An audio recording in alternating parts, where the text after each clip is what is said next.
HMDA మాజీ director Shiva Balakrishna అక్రమ ఆస్తుల కేసులో దర్యాప్తు ముమ్మరమైంది. శివ బాలకృష్ణ మరోసారి కస్టడీలో తీసుకుని ఏసీబీ విచారించనుంది. ఇప్పటికే 3 రోజులు ప్రశ్నించిన అధికారులు బ్యాంక్ లాకర్లలో భారీగా బంగారు ఆభరణాలు, నగదు గుర్తించారు. ఇవాళ బినామీ కంపెనీ డాక్యుమెంట్లపై ఆరా తీయనున్నారు. మరిన్ని అప్డేట్స్ ఇవ్వడానికి మా ప్రతినిధి సునీల్ సిద్ధంగా ఉన్నారు. సునీల్, ఏ సమయానికి విచారణ మొదలవుతుంది?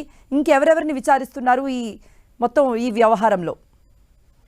ఆదాయానికి మించిన ఆస్తుల కేసులో హెచ్ఎండిఏ మాజీ డైరెక్టర్ శివబాలకృష్ణను ఏసీబీ అధికారులు 4వ రోజు కస్టడీలోకి తీసుకున్నారు. నిన్న సుదీర్ఘంగా ఏసీబీ అధికారులు కస్టడీలో తీసుకున్నటువంటి విచారించినటువంటి ఏసీబీ అధికారులు అతను శివబాలకృష్ణ సంబంధించినటువంటి బ్యాంక్ లాకర్స్, మరోవైపు సంబంధించినటువంటి హౌసింగ్ సంబంధించిన డాక్యుమెంట్స్ కూడా ఏసీబీ అధికారులు గుర్తించారు. ఇక మరోవైపు బినామీ పేర్లతో ఉన్నటువంటి పాస్బుక్స్ ని, మరోవైపు తన వేరే కార్యాలయంలో కూడా ఏసీబీ అధికారులు సోదాలు చేశారు. శివబాలకృష్ణ ఛాంబర్ లో ఉన్నటువంటి ఈ బీరోను సైతము ఓపెన్ చేసి కొన్ని కీలక డాక్యుమెంట్స్ కూడా ఏసీబీ అధికారులు స్వాధీనం చేసుకున్నారు. మొత్తం మీద ఇప్పటివరకు దాదాపు 500 కోట్ల మేరకు ఆస్తులను, శివబాలకృష్ణ ఆస్తులను కూడా ఏసీబీ అధికారులు గుర్తించారు.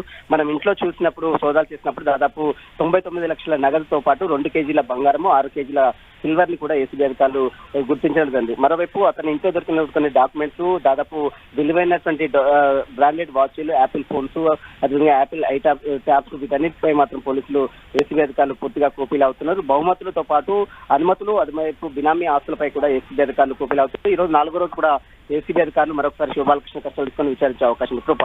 ఓకే సునీల్.